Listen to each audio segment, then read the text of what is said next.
parents, hi students. Welcome to Comfort Session Podcast, a comfortable conversation with Surabaya Cambridge School. Hari ini saya senang sekali bisa bertemu dengan Dr. Damba Bestari, spesialis kedokteran jiwa. Halo dok, biasa disapa dengan Dr. Dona ya. Dari mana Donanya dok? Iya, itu agak panjang ya. Oh iya, boleh dipersingkat dok, biar gak kepo nih moms and dads yang di sana. Jadi itu Dona itu sebetulnya singkatan dari nama kedua orang tua saya. Jadi Diamond of Nalini and Agung. Oh, how sweet. Agak maksa ya. Aduh, tapi sangat so sweet sekali loh dok. Berarti kan dokter adalah buah cinta dari mama papanya.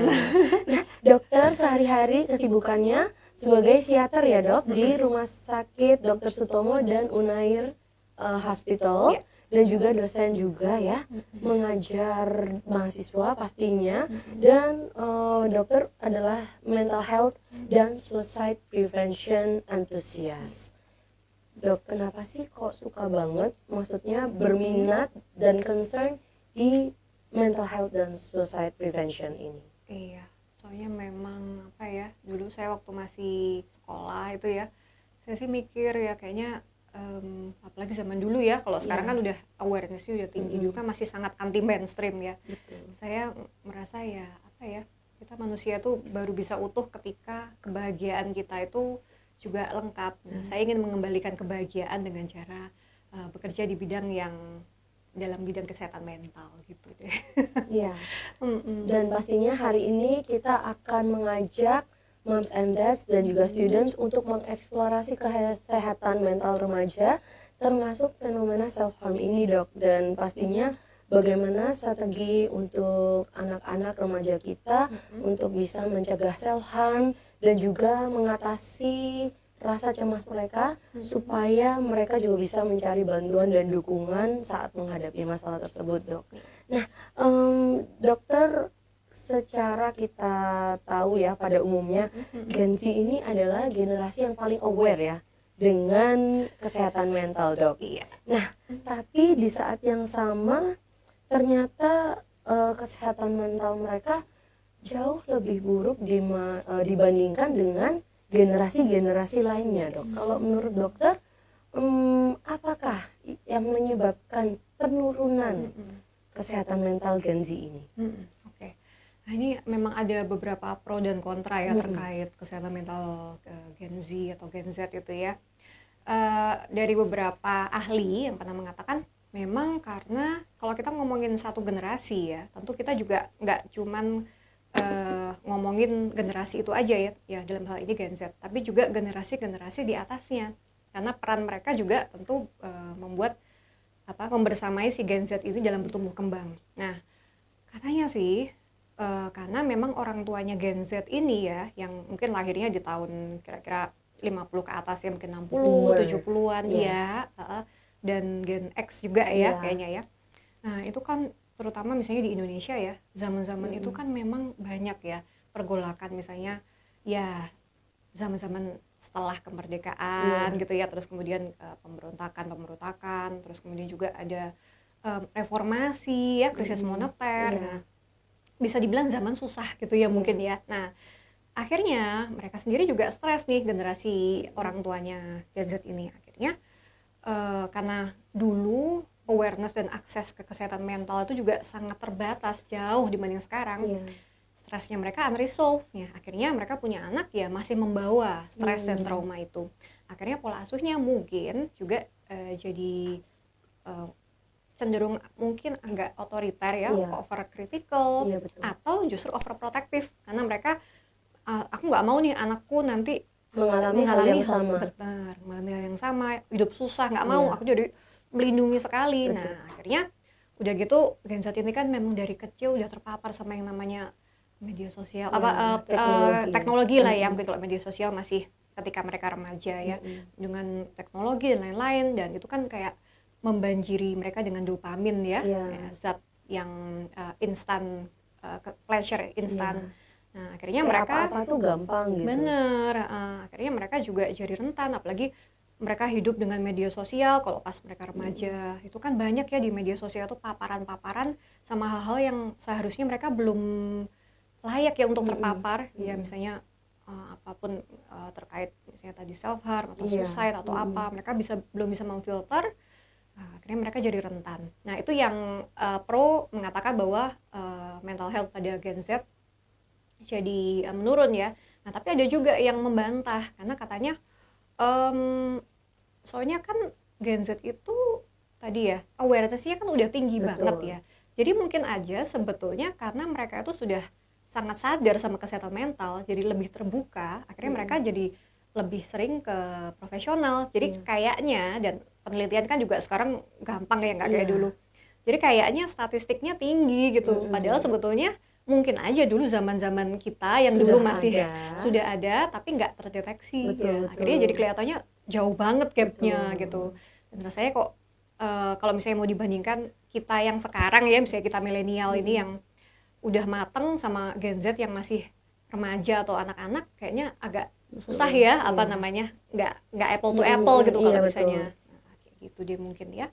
Nah, kalau menurut dokter, gejala apa yang bisa kita lihat dari remaja yang mungkin kesehatan mentalnya terganggu atau menurun, dok? Oke. Kalau kita ngomongin gangguan atau masalah kesehatan mental kan banyak ya. Iya. Jadi kalau di kitab sucinya psikolog dan psikiater ya, PPDGJ itu diagnosis itu ratusan ya. Nah, tapi memang paling sering itu kalau pada remaja adalah kecemasan, gangguan mood, gangguan makan ya. Terus kemudian juga ada gangguan kepribadian, terus yang berhubungan dengan zat-zat juga ya, zat-zat terlarang, nafsa gitu. Nah, kalau kecemasan itu memang biasanya kalau cuma cemas-cemas biasa sih kita semua juga mengalami ya. Betul. Tapi kalau udah gangguan itu paling sering mereka biasanya performa akademisnya itu yang paling gampang, paling kelihatan. Karena mereka kan biasanya kalau Gen Z itu ya masih sekolah ya, entah remaja atau kuliah ya biasanya. Itu performanya menurun, terus kemudian juga ada perubahan pola tidur, ya, ada perubahan nafsu makan. Nah, terus kok mungkin kalau pas lagi presentasi public speaking itu paling sering ya, kok tiba-tiba kok mungkin panic attack gitu ya, terus nggak pede, terus mengisolasi diri. Nah itu ada perubahan-perubahan seperti itu biasanya yang paling sering ditemui pada Gen Z. Gitu. Nah, kalau dokter sendiri, menurut pengalaman dokter untuk menghadapi pasien atau orang-orang yang cenderung untuk melukai diri sendiri, dok, sebagai coping mechanism, biasanya dokter akan treatmentnya seperti apa? Iya, oke. Memang kalau kita ngomongin self harm sama suicide itu memang udah termasuk ke darurat medis ya. Jadi memang ada yang namanya treatment jangka pendek, ada juga treatment jangka panjang ya. Kalau kita ngomongin jangka panjang, wah itu agak susah ya diomongin ya. Yang pastinya melibatkan baik itu psikoterapi ya, dari psikologisnya kayak konseling gitu. Kalau perlu juga family therapy atau dengan keluarga, terus memperbaiki coping mechanism mereka, resiliensi kayak gitu-gitu. Nah, kalau perlu ya, bila sangat mengganggu dan masih susah untuk dilakukan konseling psikoterapi, kita biasanya memberikan obat juga mungkin ya. Itu tentu kalau untuk menenangkan, menenangkan dan membuat apa ya, orang-orang kalau yang sudah gangguan mentalnya agak sedang atau berat itu kan bisa dibilang otaknya ya di daerah yang untuk mikir itu korteks prefrontalnya itu kan sudah pasif gitu ya, sudah nggak terlalu aktif ya. Yang dominan itu amigdalanya, bagian emosinya. Nah, obat itu fungsinya adalah menyeimbangkan imbalance itu ya, imbalance zat-zat di otak itu. Nah, tapi untuk jangka panjangnya yang bisa mempertahankan keseimbangan itu adalah psikoterapi, konseling ya, terus cara-cara agar mereka bisa lebih tangguh ya, mungkin coping mekanismenya, problem solvingnya itu biasanya. Jadi ada banyak banget kalau dijabarin ya. Nah, mungkin moms and dads di sini yang kurang begitu familiar dengan kata self harm, dok. Nah, mungkin apa sih yang membuat mereka akhirnya cenderung menyakiti diri sendiri, dok? Iya. Apakah ada kepuasan atau apa, dok? Oke, ya. Memang fenomena self harm ya, menyakiti diri, karena self harm dengan suicide agak beda ya. Iya, betul. Karena kalau self harm ini menyakiti diri itu memang seringnya itu mereka menyakiti diri untuk merilis stres ya. Justru jadi tadi coping mechanism Iya. mereka ya. Nah, kalau orang-orang yang ya beruntung ya, mungkin ya orang-orang yang beruntung, coping mekanismenya ya yang aman-aman, misalnya nonton film, ngafe, main game, healing-healing, traveling, Iya, nonton venting sama bioskop. teman, nonton bioskop ya. Nah, tapi kalau orang-orang yang coping mekanismenya self harm ya, cara mereka untuk melepas stres itu adalah dengan menyakiti diri gitu. Kalau penjelasannya ada beberapa ya, misalnya penjelasan biologi ya. Jadi ternyata kalau tubuh kita itu merasakan nyeri ya atau rasa sakit, otak kita itu akan merespon otomatis akan mengeluarkan yang namanya dopamin dan endorfin ya. Itu untuk membuat kayak natural painkiller gitu ya. Nah, atau juga bisa membuat rileks, dan terutama yang dopamin itu membuat candu. Makanya kalau dilakukan berulang kali, lama-lama jadi candu kan, jadi adiktif, jadi kebiasaan. Nah, terus kemudian juga biasanya kalau orang-orang yang self harm itu mereka orang yang self esteemnya rendah biasanya ya, dan mereka sering sekali melakukan yang namanya self critic. Jadi kurang percaya diri sebenarnya. Benar, kurang percaya diri secara umum ya, dan memandang diri mereka itu lebih rendah dari orang lain, sehingga mereka merasa layak untuk mendapatkan perlakuan itu gitu. Nah, biasanya juga orang-orang yang kurang bisa terbuka ya, sehingga merilis emosi. Emosi itu kan sebetulnya ini ya, kita bisa bilang kayak energi ya. Energi itu tidak akan musnah ya, dia hanya bisa berubah bentuk. Iya betul. Nah, itu ini sains banget. Sains banget sebetulnya ya. Itu sebetulnya memang emosi itu energi dan bawa pesan kan. Nah, kan juga ibaratnya kayak balon. Balon kalau terus nggak dirilis atau apa ya lama-lama meledak. Nah, karena mereka overwhelm itu akhirnya cara yang instan ya, yang paling jangka pendek, yang satu-satunya pilihan yang mereka sudah temui adalah dengan merasakan rasa sakit itu ya, dan itu terjadi berulang ya, kompleks sih memang ya. Jadi ya kenapa kok nggak semua orang seperti itu ya, memang kompleks banget ya, karena memang itu sesuatu yang dipelajari ya, learning behavior gitu. Apakah apabila seseorang itu sudah melakukan self harm, berarti dia sudah seburuk itu dok kesehatan mentalnya? Apakah itu bisa dijadikan tolak ukur? Oh, seberapa stres orang ini kayak gitu dok? Iya, memang tergantung ya, karena kan frekuensinya juga ya, tergantung frekuensinya, tergantung sifat-sifatnya self harmnya juga.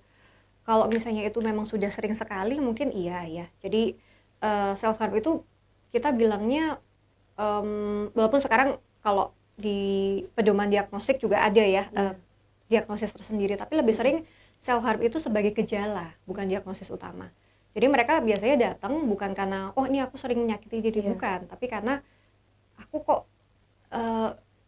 raporku mungkin ya kok tambah jelek, aku nggak bisa fokus, aku nggak bisa tidur, aku kok gini-gini. Nah, terus akhirnya setelah konseling, wawancara, akhirnya ketahuan oh ternyata dia juga menyakiti diri gitu. Jadi ya biasanya memang seringnya kita bilangnya komorbid ya. Jadi seringnya self harm itu tidak berdiri sendiri, tapi juga dengan masalah yang lain, masalah atau gangguan mental yang lain. Paling sering yang biasanya kalau nggak kecemasan ya, gangguan kecemasan, gangguan mood, gangguan kepribadian, gangguan makan, ya itu yang paling sering memang ya. Nah, dok, kan saya juga pernah lihat tuh di sosial media, di internet, ada satu sekolah yang akhirnya melakukan pengecekan gitu ke lengan murid-muridnya. Kemudian setelah menemukan itu, sebagai orang tua, apa yang harus kita lakukan dok untuk menolong anak kita yang mungkin kedapatan telah melakukan self harm? Iya, oke. Mungkin memang sebagai orang tua ya pastinya ya kaget ya awalnya ya. Tapi sebaiknya kita jangan terus kemudian marah atau menghakimi atau langsung minta pokoknya berhenti atau stop ya. Karena tadi ya penyebabnya self harm itu kan kompleks sekali ya, dan sebetulnya penyebab pastinya itu belum diketahui. Dan itu sesuatu yang learning behavior yang dipelajari tidak hanya muncul dalam semalam ya, tapi dia muncul ratusan bahkan ribuan malam, sehingga untuk bisa menghentikannya juga pastinya nggak mungkin semalam ya, nggak mungkin langsung, karena dia coping mechanism. Kalau misalnya ya misalnya saya coping mechanismnya suka lihat Netflix misalnya ya, suka lihat TV, suka nonton film, terus pas saya stres saya nonton film langsung dilarang, kamu nggak boleh nonton film. Ya saya tambah stres kan, pasti tambah stres gitu. Jadi ya perlu proses untuk bisa pelan-pelan mencarikan mereka alternatif untuk bisa mencari coping mechanism lain yang lebih aman dan lebih sehat. Jadi kalau orang tua ya mungkin didengerin dulu didengerin dulu kenapa ya concern dulu ke mereka ya, perlakukan diri kita sebagai teman ya, bukan sebagai orang tua yang letaknya gini ya, tapi sebagai teman ya. Mungkin kamu mau cerita gitu ya, karena jujur mama sedih ya melihat kamu seperti ini. Kamu juga mungkin lebih sedih dari mama ya, mungkin kamu mungkin malah posisikan diri kita seperti teman sederajat gitu. Benar, sederajat, betul. Kita dan lebih banyak dengerin deh, nggak usah buru-buru ngasih nasihat, karena mungkin mereka nggak butuh nasihat ya. Betul. Mereka cuma butuh didengerin, karena mereka tadi kan emosi yang overwhelm, yang nggak bisa keluar, dan mereka masih takut mungkin ya ngomong ke orang dewasa. Nah, jadi dengerin aja dulu, terus tawarkan alternatif ya, bantuan kalau misalnya kamu butuh ke profesional, mungkin kalau sama mama mungkin kurang nyaman mungkin sama orang lain yang lebih nyaman gitu. Kamu boleh ngomong gitu ya, mama bisa temani ke sana, bisa fasilitasi. Jadi kita tuh ngomongnya look, listen, and link ya. Look, lihat tanda-tanda, listen, dengarkan tanpa menghakimi, validasi perasaannya, and link jadi hubungkan ke profesional. Dan sebisa mungkin yang namanya benda-benda yang bisa berpotensi mereka gunakan untuk membahayakan itu disingkirkan. Benar ya, kita memang harus ekstra hati-hati ya. Nah dok, kan saya pernah nih kalau misalnya di online shopping gitu kan ya, ada cincin anti anxiety atau karet untuk mengurangi self harm. Nah, apakah itu alternatif yang baik dok? Oke. Kalau jujur kalau cincin anxiety saya kurang paham ya tentang itu ya. Jujur saya nggak berani ngomong soalnya kurang paham. Tapi kalau karet itu, gelang itu memang sih. Jadi tadi kita ngomong soal alternatif ya. Iya betul. Alternatifnya apa dok? Iya. Kita kalau ngomongin self harm itu memang ada beberapa terapi ya. Salah satunya ini terapi perilaku ya. Jadi mencarikan alternatif yang mungkin sensasinya mirip ya, tapi lebih aman ya kan ya. Jadi mungkin kalau self harm yang bentuknya cutting ya, nah itu memang masak gitu kali ya. Motong wortel. Cuma masalahnya kalau motong wortel rasa sakitnya nggak dapet ya kan. Gitu. Nah padahal kan rasa sakit itu tadi yang memicu endorfin, dopamin dan merilis stres. Nah kalau jepret itu rasa sakitnya dapat tapi lebih aman. Betul. Nah lebih aman. Terus bisa juga ada yang bilang ini ya ice cube gitu ya, es batu kan itu kan juga sensasinya dapat lah ya. Dapat bisa juga gitu, atau mandi air hangat atau dingin, nah kan langsung fisiknya kan dapat gitu. Langsung. Itu bisa sih jadi alternatif ya. Tapi tidak hanya itu sebetulnya ya, karena tadi kompleks banget self esteemnya, self worthnya, belum lagi gangguan yang lain ya. Itu memang kayaknya harus holistik deh ya, harus lengkap dan profesional. Institusi, pendidikan, sistem sekolah, betul. Kita kalau ngomongin support system memang kayaknya nggak cuma 1-2 orang ya. Betul. Ya berpuluh-puluh orang atau ratusan mungkin ya. Lingkungannya dia sih. Lingkungannya benar. Kalau misalnya sekolah dan keluarga, terutama orang tua ya dok, gimana sih caranya untuk meminimalisir self harm ini? Oke. Yang pertama tadi deteksi dini ya. Jadi kalau misalnya kita itu lihat anak kita kok pakai baju panjang terus gitu ya, padahal lagi panas gitu kan ya. Nah, atau mungkin ada juga sih yang misalnya tisu berdarah atau apa, sebab yang jelas, atau kita melihat sendiri mungkin karena self harm kan nggak cuma cutting ya, bisa juga jedotin kepala atau ke tembok atau mukul-mukul atau nyabutin rambut. Bisa juga jadi kita melihat ada tanda-tanda kekerasan ya pada anak, tapi kita melihat kayaknya nggak itu sama orang lain ya kita bisa tanya ya tadi pakai teknik look, listen, and link ya. Nah tapi kalau mencegahnya ya, nah mungkin kita bisa usahakan ya dengan sebetulnya intinya lebih peka ya mungkin ya. Lebih peka dan kita membuat anak itu lebih nyaman dengan kita. Ada yang pernah bilang ya, kalau misalnya orang tuanya itu punya anak yang masih kecil, masih balita, masih usia SD, itu kita 30% sebagai teman, 70% sebagai orang tua. Tapi ketika anak itu udah menjelang pubertas, mindsetnya harus dipindah. 30% sebagai orang tua, 70% sebagai teman. Nah, jadi memang sebisa mungkin gitu, bahwa jangan terlalu judgmental atau menghakimi atau apa. Nah, terus coba deh luangkan waktu paling nggak 1 kali di keluarga itu dalam seminggu untuk quality time. Jadi, ayo misalnya lagi makan atau lagi rekreasi, ayo mungkin ada sesuatu yang mau disampaikan, monggo di sini safe space. Kita buat rumah itu nggak cuman house ya, tapi juga home, dimana kita merasa diterima, bisa merasa apa adanya ya. Itu memang harus diusahakan, dan memang itu ngomong gampang ya. Iya betul. Kenyataannya aduh perjuangan pasti. Dan pastinya kerjasama nggak cuma mama, tapi antara mama dan papa dan mungkin komponen-komponen yang ada di rumah. Betul. Kan orang tua nggak cuma ibu ya, betul. Bikinnya berdua, ngurusnya berdua. Yes, tentunya harus digarisbawahi ya. Nah, Dok, kan semakin kesini kalau kita lihat di berita, kasus bunuh diri di Indonesia itu sudah lumayan ya, 46,63% itu kebanyakan oleh remaja, Dok. Kalau menurut dokter, kenapa sampai suicide ini begitu tinggi? Terutama di Indonesia, ya, dan di Asia ya. Memang kalau dari catatan ya, kan secara umum 800.000 orang di seluruh dunia itu melakukan bunuh diri tiap tahun. Itu yang terdata ya. Nggak tahu deh yang lain ya, karena masih susah sekali mendata. Apalagi di Indonesia tuh diagnosis bunuh diri itu tidak di cover BPJS. Jadi agak susah mendata memang. Nah, itu kenapa kok pada anak remaja ya? Karena memang anak remaja itu kan masih impulsif ya. Jadi kalau anak itu usia pubertas ya, kita ngomongin biologi lagi ya soal otak ya. Boleh. Jadi amigdala kita, pusat emosi kita itu memang pada anak remaja sudah terbentuk optimal ya, bagian otak yang mengatur emosi.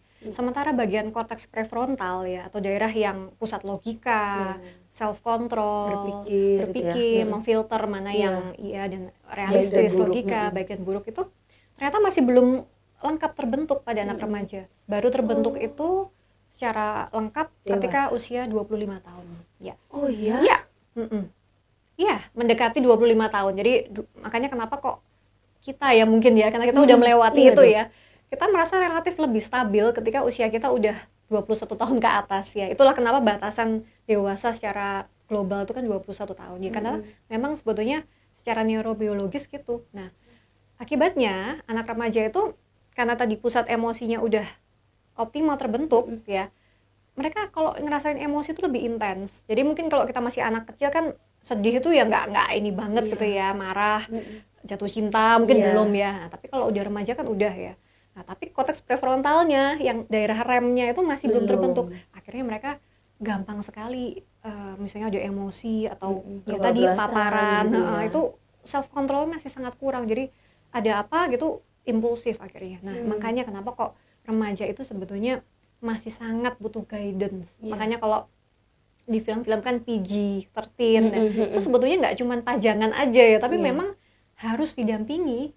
Memang anak-anak remaja kayaknya udah remaja udah gede, enggak. Sebetulnya mereka sexually ya, tapi sebetulnya secara perkembangan otak dan emosi masih kayak anak-anak sebetulnya. Saya kaget, Dok. Apa ya? Wait, let me put myself together.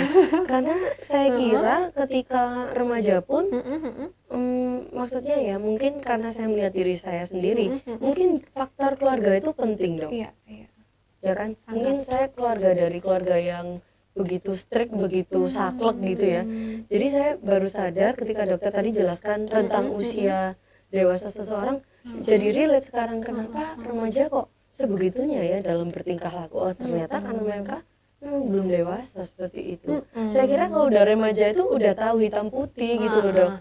Ternyata belum ya. Ternyata ya mungkin dibanding anak-anak tapi dibanding dewasa dewasa memang belum ya, belum cukup ya. Dan transisi hormonal juga kan kasihan ya saya kalau ingat-ingat masa remaja saya tuh kayak itu perubahan besar loh ya. Perubahan besar. Kita kuat sekali ya, alhamdulillah kita bisa survive udah. Gitu deh. Benar-benar. Nah, Dok, kalau seumpama tercetus ide untuk sampai ingin mengakhiri hidup, itu sebenarnya apa sih, Dok, yang ada di pikiran remaja-remaja ini? Kan maksudnya karena kalau kita ya lihatnya mereka masih muda, jalan masih panjang, why? Is it that bad sampai kalian itu ingin mengakhiri hidup kalian kayak gitu, Dok? Kalau udah ngomong tentang pikiran bunuh diri atau menyakiti diri itu memang kita nggak bisa ya melihat dari sudut pandang kita yang alhamdulillah yang syukur masih sehat. Karena ini memang suatu kondisi medis ya. Karena paling sering kan memang kalau udah ada ide bunuh diri itu memang ada gangguan mental lain ya yang cukup signifikan memang ya, sehingga mereka sesuatu yang nggak masuk akal ya akhirnya jadi masuk akal ya. Betul. Dan sekali lagi bunuh diri itu sebetulnya bukan soal mereka ingin mengakhiri hidup ya, tapi sebetulnya mereka ingin mengakhiri penderitaannya, ingin mengakhiri rasa sakitnya. Jadi pain-nya tuh sedemikian besarnya sampai mereka terus akhirnya mikir ya udah jalan satu-satunya pilihan yang paling cepat untuk bisa mengakhiri rasa sakit ini adalah dengan mengakhiri hidup. Walaupun sebetulnya orang yang suicidal sekalipun itu pasti akan ada namanya konflik ya. Kita secara naluriah pasti ingin bertahan hidup. Jadi ada kasus yang menarik ya, cerita yang menarik di San Francisco. Nah, di situ tuh ada survivor suicide ya, yang dia tuh lompat dari Golden Bridge. Nah, waktu dia lompat ya, sepersekian detik setelah dia lompat, dia itu menyesal. Kenapa sih kok saya lompat ya? Saya takut mati gitu. Nah, jadi untungnya dia survive.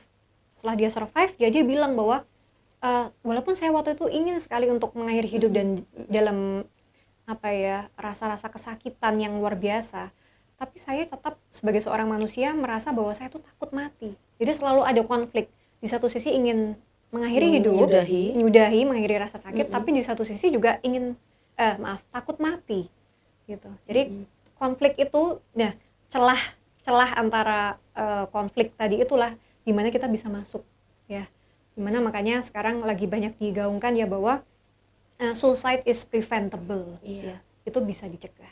Nah, kan sebenarnya juga bunuh diri itu nggak mungkin langsung kepingin gitu kan, Dok. Pasti ada masalah yang menumpuk. Akhirnya pikiran itu atau suicidal thoughts itu datang kan. Nah, kapan atau di titik apa, langkah apa yang bisa kita ambil untuk juga meminta atau mencari bantuan, Dok? Memang sampai ditaruh misalnya kan kita suka overthinking nih. Wah, nggak bisa nih, kita harus get help gitu. Kapan, Dok? Kapan ya? Memang ada tahapannya ya. Mulai dari ide pun bisa pasif, bisa aktif. Terus kemudian ada rencana dan kemudian juga ada tindakan ya. Ya, karena ternyata ide itu nggak selalu yang aku ingin mati gitu ya. Aku ingin mengakhiri hidup, tapi bisa juga misalnya kita lagi naik pesawat terus mikir, ini kalau jatuh enak mungkin ya. Nah gitu. Atau aku pengen tidur dan aku nggak pengen balik lagi. Jadi dia pasif, dia nggak yang melakukan sesuatu untuk mengakhiri hidup, tapi dia pengen habis ini kalau ada bom enak nih, saya langsung mati, masalah saya selesai gitu. Nah itu ide. Nah, terus kemudian ada rencana dan ada tindakan. Tapi sebaiknya semakin dini semakin baik. Jadi ketika ide itu nggak cuman ide aja, tapi udah intensitasnya tuh udah kuat dan udah frequent ya, udah sering terjadi, sampai ganggu, sampai performa nggak fokus juga dan lain-lain, sebaiknya langsung deh datang ke profesional gitu. Nah, kalau untuk anak-anak remaja sekarang, apakah ada semacam mental health check-in atau misalnya checklist tertentu yang bisa mereka isi supaya mereka bisa mengukur kondisi mental health aku seperti apa sekarang? Apakah ada, Dok? Ya, ada untungnya. Kita ngomongnya mental health check atau screening ya, bukan self diagnosis. Beda, karena kalau diagnosis itu harus profesional ya, harus psikolog klinis atau psikiater. Tapi kalau self screening boleh banget. Bisa cek. Ini mungkin banyak ya, tapi yang saya tahu dan kredibel ya, karena memang ahli yang itu adalah bisa cek PDSKJI, di website PDSKJI, Perhimpunan Dokter Spesialis Kedokteran Jiwa Indonesia yang pusat ya, itu ada self screeningnya, atau ibunda.id ya. Kalau yang PDSKJI itu kan psikiater ya, kalau ibunda.id itu psikolog misalnya, psikolog dan psikiater kolaborasi. Nah itu bisa cek di sana, ada self screen, boleh banget. Nanti ada interpretasinya, akan ada bahwa kayaknya self help bisa deh, atau kayaknya kamu perlu ke profesional deh. Nanti ada juga ini yang paling dekat di sekitarmu apa kan, bisa juga online gitu. Jadi sepertinya memang lebih mudah ya dok sekarang. Syukurlah sekarang ya, di satu sisi lagi race tapi aksesnya dan awarenessnya juga tinggi. Dok, kalau menurut pengamatan Dokter Donna, melihat tren orang-orang atau remaja yang lebih suka untuk share masalah atau curhat ke sosmed dok, dibandingkan bercerita dengan keluarga atau orang tua, seperti apa? Iya, oke.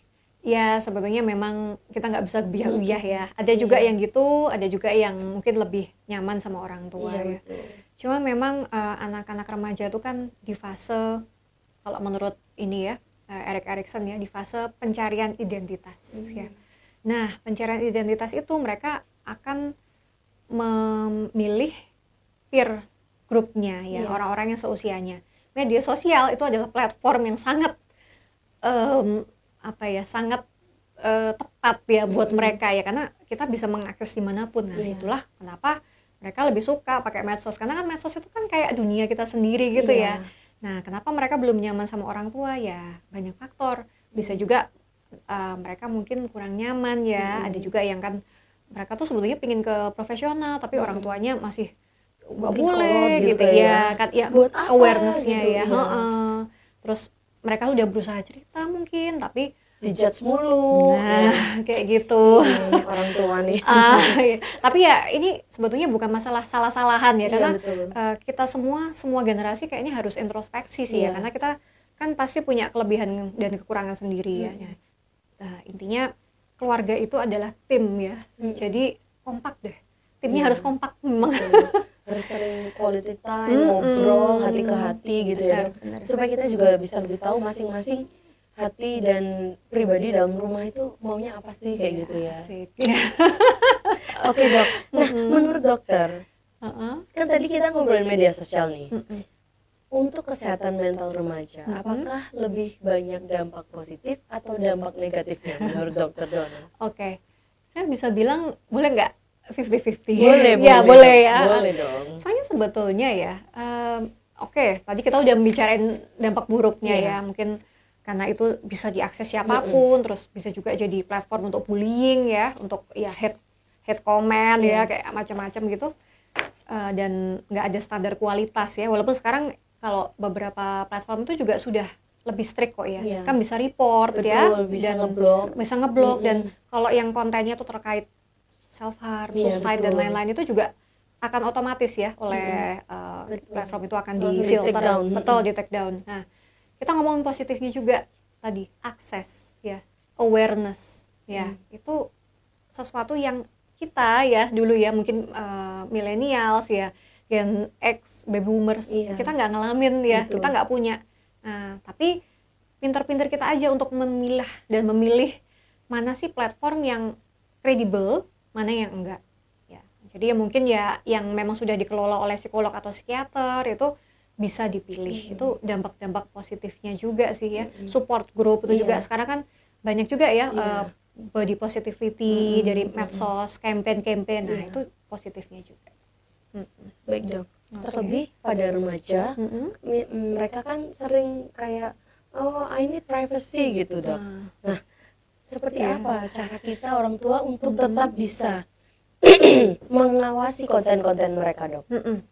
Yang terutama konten yang mereka konsumsi di media sosial. Iya, nah ini memang bukan hal yang mudah ya, karena mereka butuh privacy ya. Nomor satu sebetulnya kita berusaha untuk berdiskusi sama mereka ya, melibatkan mereka. Sebetulnya tuh sejak dini sudah bisa, misalnya dikasih pilihan, misalnya mama mau masak ini, kamu mau pilih apa, itu kan sudah membuat mereka terlibat, terus tanya pendapat mereka semakin besar sesuai usia. Jadi diskusikan sama mereka ya, kalau perlu kita punya medsos nggak apa-apa loh, nggak apa-apa banget gitu. Mau punya medsos nih, ini ajarin dong caranya gimana, kayak gitu. Mama follow kamu ya. Mama, ya kalau nggak boleh, nggak boleh. Oh ya udah, nggak apa-apa, jangan maksa ya. Nggak usah Kita bikin maksa. second account. Second account, fake account. Jadi kita diskusi nih, nah kira-kira medsos mana ya yang oke, medsos mana yang kayaknya kita perlu hati-hati deh gitu.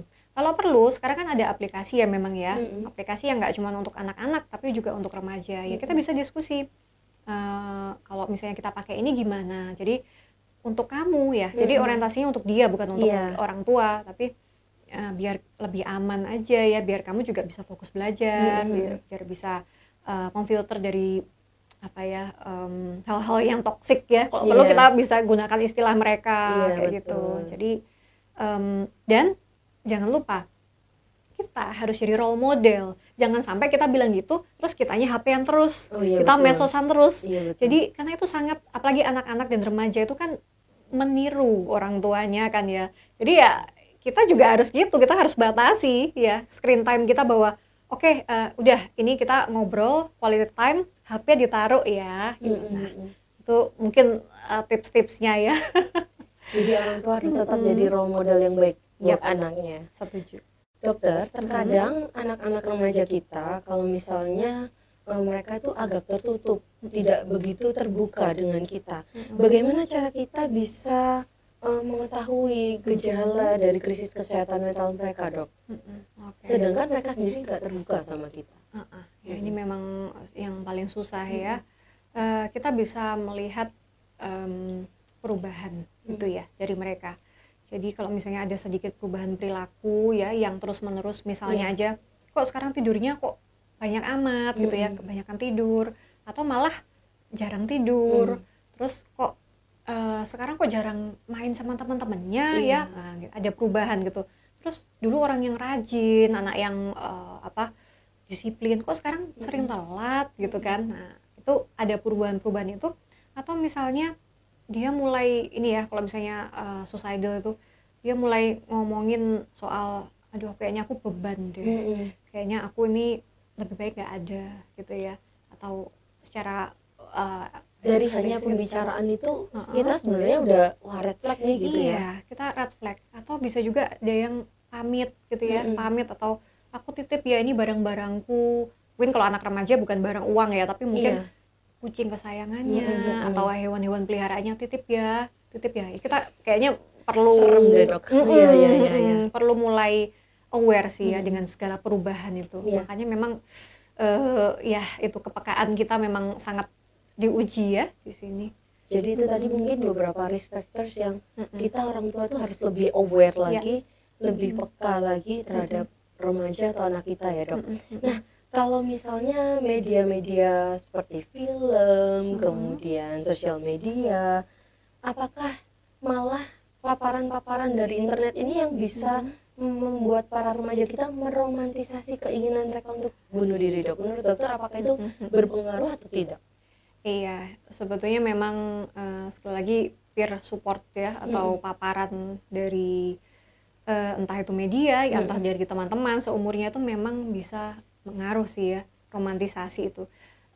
Cuman ya mungkin karena self diagnose itu juga ya. Cuman makanya kita perlu tekankan ke mereka ya bahwa gangguan mental itu adalah sesuatu yang serius. Jadi get help ya, jangan terus kemudian ini terus diumbar kayak.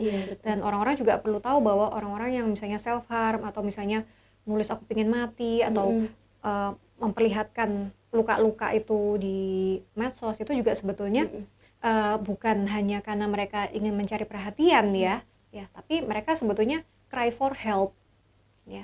Jadi kita jangan caper ini apa gitu, bocil apa gitu. Sebaiknya kita ciptakan lingkungan yang lebih suportif mungkin ya. Jadi sebenarnya kita tidak perlu khawatir ya, Dok, dengan media-media yang seperti itu atau bagaimana? Iya, filter kayaknya tetap perlu ya. Mungkin kalau platform nonton film ya, saya nggak nyebut merek ya, itu kan memang agak susah ya untuk ini. Tapi kan bisa juga dibatasi aksesnya kan, pakai password atau ya kita batasi nonton film, nggak boleh di HP ya. Harus kita dampingi misalnya, harus kita hanya di ruang tamu, meja tempat keluarga gitu ya. Jadi rating itu usia itu nggak cuma pajangan aja ya, misalnya 13 tahun ke atas atau 18 ya udah kita harus strict. Adik atau kakak ya kayaknya kita kasih opsi juga ya, jadi nggak cuma tanpa solusi ya. Mungkin ini lebih oke deh kayaknya ya. Jadi ya kayaknya perlu kita batasi tetap, karena tadi mereka self controlnya, filteringnya di otak itu masih secara emosional dan biologi masih sangat kurang dibandingkan dengan orang-orang yang sudah betul-betul dewasa. Jadi sangat perlu pendampingan. Kalau menurut Dokter Dona, bagaimana cara orang tua dan juga sekolah untuk bisa mencegah suicidal ini pada remaja, Dok? Oke. Nomor satu, awareness kita harus ditingkatkan ya. Jadi podcast kayak gini ya, terus ya seminar-seminar itu sekarang banyak banget ya. Silakan dipilih, boleh banget kalau misalnya mau sering-sering mengadakan itu. Dan jadi nggak cuma anak aja ya. Kayaknya ini makanya mental health awareness ini ada gap yang luar biasa ya. Di Gen Z ya atau milenial tuh tinggi sekali, tapi di gen baby boomers atau Gen X itu masih relatif enggak kan. Nah, makanya coba deh kita adakan sering-sering itu untuk orang tuanya, jadi nggak cuma untuk anaknya aja, biar lebih tahu dan lebih kenal ya. Betul itu. Jadi awareness dulu nomor satu. Kedua baru nanti kita buat sistem memang ya. Jadi mungkin sering-sering ketemu antara guru dengan orang tua ya, untuk kerjasama lah. Kalau misalnya ada anak-anaknya yang kayaknya terdeteksi ada isu atau gangguan kesehatan mental ya, bisa kerjasama juga dengan kalau sekarang masih ada BK ya, BK, bimbingan konseling itu nanti konselor akan menghubungi psikolog akan menghubungi psikiater. Jadi kayaknya sistem itu kita nggak bisa cuma 1-2 orang gitu, tapi juga harus semua pihak harus kerjasama. Dokter Dona boleh dong mungkin tips atau saran untuk remaja-remaja di luar sana yang mungkin masih takut untuk membuka diri, Dok, karena takut dijudge atau mungkin takut dimarahi, takut dikucilkan. Boleh, Dok, silakan sarannya supaya mereka lebih berjuang lagi dan juga mencari bantuan. Oke, mungkin untuk para teman-teman remaja ya di sekitar sana, kamu nggak sendirian ya, kalian nggak sendirian, dan sekarang syukurlah akses ke kesehatan mental itu sudah sangat banyak ya. Jadi jangan takut untuk mencoba gitu ya. Kalau misalnya masih takut sama keluarga ya mungkin bisa datang dulu sendirian atau nyari sama temen atau sama orang lain yang kalian lebih nyaman gitu. Dan kalau misalnya kalian punya teman-teman yang ada isu masalah kesehatan mental, jangan buru-buru dihakimi ya. Nah, tapi coba didengarkan, divalidasi ya, karena kalian mungkin tahu tentang kalian mungkin mengenal teman-teman kalian ya, tapi kalian belum tentu mengenal cerita hidup teman-teman kalian. Jadi jangan menghakimi ya. Terima kasih. Dok, apakah ada hotline khusus? Mungkin nomor telepon yang bisa sewaktu-waktu dihubungi untuk teman-teman kita yang mungkin mengalami krisis kesehatan mental, Dok? Iya. Kalau kita ngomong hotline memang agak ini ya masih susah ya, kita masih kerjasama. Bisa dicoba Bisa Helpline ya, kalau itu khusus suicide ya atau mental health yang lain. Bisa juga ehfa.id, EHFA ya, itu bisa ada apa yang harus kamu lakukan ketika kamu ingin mengakhiri hidup. Itu ada safety plan-nya, ada video-video testimonial. Bisa juga platform kesehatan mental lain ya, misalnya Surabaya kan Relief ya, ibuda.id itu banyak banget ya. Jadi use it well, use them well, pergunakan itu dengan baik. Dan sekarang mungkin nggak banyak yang tahu ya, kalau ke psikiater itu bisa di cover BPJS loh. Oh iya. Nah itu dia, itu belum banyak yang tahu karena mungkin mereka mikirnya kayaknya nggak mungkin deh berbayar. Bener, jadi sangat bisa di cover BPJS kayak dokter spesialis lainnya gitu. Jadi dan sekarang kayaknya semua rumah sakit sudah ada psikiaternya. Jadi help is available ya. Jadi kami buka pintu lebar-lebar, tergantung dari kalian mau melangkah masuk apa enggak. Nah, Dok, apakah di situ juga mereka bisa berkesempatan untuk bercerita, berkeluh kesah atau seperti apa, Dok? Iya, mereka bisa banget. Bahkan kadang-kadang itu ada kok yang ya nggak berat ya. Jadi mereka ingin venting aja ya, ingin curhat aja karena maaf ya dok, soalnya saya selama ini cerita ke teman, cerita ke orang tua, ke guru nggak, saya cuma pengen didengerin gitu, tapi kayaknya kok malah dihakimi, kayak dibanding-bandingin kayak gitu. Jadi saya pengen cerita aja dok, gitu. Jadi bisa banget gitu ya. Bisa banget. Baik dok, boleh yang terakhir dok, pesan untuk mama papa di luar sana dan mungkin untuk teachers di sekolah, mungkin supaya mereka lebih aware lagi dengan keadaan siswa atau putra putrinya. Silakan dok. Oke, baik ya. Jadi semoga kita di sini tidak saling menyalahkan ya intinya ya. Jadi kita juga punya cerita masing-masing, punya masalah masing-masing ya. Dan kayaknya kok ini saya selama ini salah atau apa, nggak apa-apa ya, karena yang namanya orang tua atau guru yang sempurna itu nggak ada dan nggak akan pernah ada. Yang ada adalah orang tua dan guru yang mau terus belajar dan terus belajar untuk menjadi lebih baik. Dan jangan lupa look, listen, and link. Iya, 3L. Terima kasih Dokter Donna atas waktunya sudah hadir di sini. Pastinya podcast kita kali ini semoga memberikan pengetahuan yang luar biasa untuk mama papa dan remaja di luar sana, dan semoga pastinya berguna juga untuk mungkin teman-teman yang membutuhkan bantuan. Don't forget to get some help, don't worry, datanglah ya gitu ya dok ya. Dan pastinya semoga juga generasi muda kita bisa semakin tough ya, dan pastinya selalu berjuang untuk hidup mereka. Terima kasih Dokter Donna. Sama-sama, makasih juga Cecil. Semoga next time kita bisa bertemu lagi dan ngobrol lagi mungkin tentang topik yang sama yang lebih seru gitu ya dok. Oke. Terima kasih. Terima kasih. Thank you parents and students. Well, let's meet again later at the next session of our podcast. Jangan lupa untuk lihat dan juga komen dan subscribe channel YouTube Surabaya Cambridge School. Sampai jumpa di podcast yang berikutnya. See you later. Bye.